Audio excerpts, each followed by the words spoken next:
안녕하세요. 건강한 노후를 위한 정보를 전해드리는 인생은 후 반전입니다. 화장실에서 혹시 이런 경험해 보셨나요? 휴지에 빨간 피가 묻어 나오거나 항문 주변에 뭔가 만져지는 느낌이 들거나 혹시 나도 치질인가 하는 걱정이 드셨을 텐데요. 많은 분들이 치질에 대해 잘못 알고 계신 것들이 정말 많습니다. 치질이 생기면 무조건 수술해야 한다. 항문이 아프면 모두 치질이다. 혈변은 항상 위험한 신호다. 이런 생각들 혹시 여러분도 하고 계시지 않으셨나요? 오늘은 대한대장학문학회 정순섭 이사장님의 전문적인 설명을 바탕으로 치질과 대장학문 질환에 대한 잘못된 상식들을 바로잡아 드리겠습니다. 특히 50대 이후 중장년층과 시니어분들께서 꼭 알아두셔야 할 정보들입니다. 그럼 지금부터 하나씩 자세히 알아보겠습니다. 첫 번째 진실, 치질은 대부분 수술이 필요 없습니다. 질병관리청 국가건강정보 포털에 따르면 실제로 수술이 필요한 책은 30% 정도라고 알려져 있습니다. 이게 무슨 뜻인지 쉽게 설명해 드릴게요. 치질은 크게 두 종류로 나뉩니다. 항문 안쪽에 생기는 내치액, 항문 바깥쪽에 생기는 내치액. 내치액 중에서도 1도에서 2도 정도는 약물과 생활습관 개선만으로도 충분히 좋아질 수 있습니다. 구체적으로 어떤 치료법이 있을까요? 좌약이나 연고 같은 약물 치료, 섬유질이 많은 음식 먹기, 충분한 수분 섭취, 변기에 오래 앉아있지 않기, 배변 습관 개선 및 식사요법, 좌욕, 약물 치료 등으로 증상을 완화할 수 있으며 심한 경우 치액절제술이 필요할 수 있습니다. 그럼 언제 수술이 필요할까요? 내치액이 항문 밖으로 나와서 손으로 밀어 넣어야 할 때, 심한 출혈이 계속될 때, 외치액이 크고 심한 통증을 유발할 때, 이런 경우에만 수술을 고려하시면 됩니다. 두 번째 진실, 항문 통증이 모두 치질은 아닙니다. 많은 분들이 항문에 통증이 생기면 아, 치질이구나 하고 생각하시는데요. 사실 항문 통증의 원인은 정말 다양합니다. 치열 항문이 찢어지는 상태 예로는 항문 농양염증으로 고름이 생기거나 근육 경련이 일어나기도 합니다. 기타 이외 여러 가지 원인들 중에서 치질이 원인일 때는 보통 이런 증상들이 함께 나타납니다. 배변할 때 출혈, 항문 가려움증, 끈끈한 분비물, 항문 주변에 덩어리가 만져짐.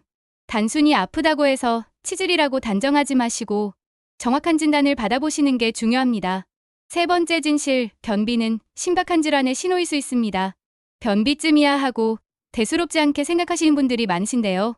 변비가 지속되면 주의 깊게 살펴보셔야 합니다. 변비의 가장 큰 원인은 음식을 충분히 먹지 않아서입니다. 하지만 이런 상황에서는 더 주의하셔야 해요.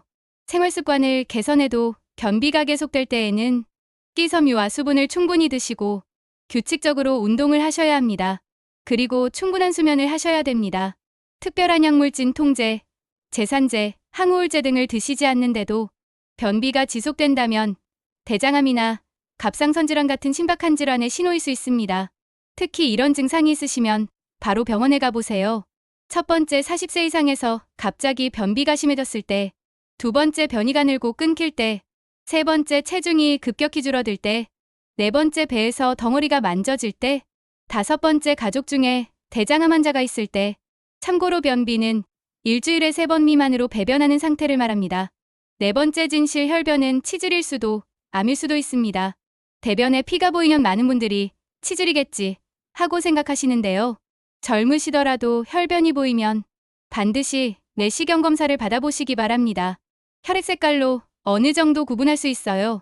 치질의 원인은 밝은 선홍색 피를 띠이며 암의 원인은 검붉거나 자줏빛 피가 나옵니다. 하지만 색깔만으로 판단하면 안 됩니다. 정확한 진단을 위해서는 전문의의 진료와 내시경 검사가 필요해요. 다섯 번째 진실, 고령자도 간단한 치료로 개선 가능합니다. 나이가 들면 혈관 탄력이 떨어져서 치질 치료가 어려울 거라고 생각하시는 분들이 많으신데요. 대부분의 치액은 좌욕이나 생활습관 교정으로 불편감의 많은 부분이 호전된다고 순천향대학교 병원에서 밝혔습니다. 고령자분들도 충분히 개선 가능합니다. 첫 번째, 약물 치료. 두 번째, 따뜻한 물로 좌욕하기. 세 번째, 식습관 개선하기. 네 번째, 필요하면 간단한 시술이 있습니다. 무엇보다 중요한 건 배변 습관을 잘 관리하는 것입니다. 치질은 언제든지 재발할 수 있는 질환이거든요. 여섯 번째, 진실대장암은 초기 발견하면 90% 완치 가능합니다. 대한대장학문학회에서 발표한 자료에 따르면 조기암일기은 90% 이상 완치가 가능하고 5년 생존율도 75% 정도로 높다고 합니다. 일기대장암은 암 이전 막층에만 국한된 상태를 말해요. 대장암 1기 내지 2기 초과 국한에 들어가는데 생존율이 95.4%입니다라고 전문의들이 말합니다. 문제는 대장암 초기에는 증상이 거의 없다는 점입니다. 증상이 나타나면 이미 2기 이상으로 진행됐을 가능성이 높아요. 그래서 정기적인 대장 내시경 검사가 정말 중요합니다. 오늘 알려드린 내용을 정리해드리면 첫 번째 치질은 70%가 수술 없이 치료 가능합니다. 두 번째 항문 통증이 모두 치질은 아니에요. 세 번째 변비가 계속되면 검사를 받아보세요. 네 번째 혈변은 반드시 내시경 검사를 받으시기 바랍니다. 다섯 번째 나이가 들어도 치질 치료는 가능합니다. 여섯 번째 대장암은 조기 발견하면 90% 완치됩니다. 무엇보다 중요한 건 예방입니다. 규칙적인 운동하기, 섬유질이 많은 음식 드시기, 충분한 수분 섭취하기, 변기에 오래 앉아있지 않기, 정기적인 대장 내시경 검사 받기, 건강한 대장과 항문을 위해서는 이런 생활 습관이 가장 중요합니다. 건강 정보가 도움이 되셨다면 구독과 좋아요 부탁드려요. 다음에도 더 유용한 건강 정보로 찾아뵙겠습니다. 감사합니다.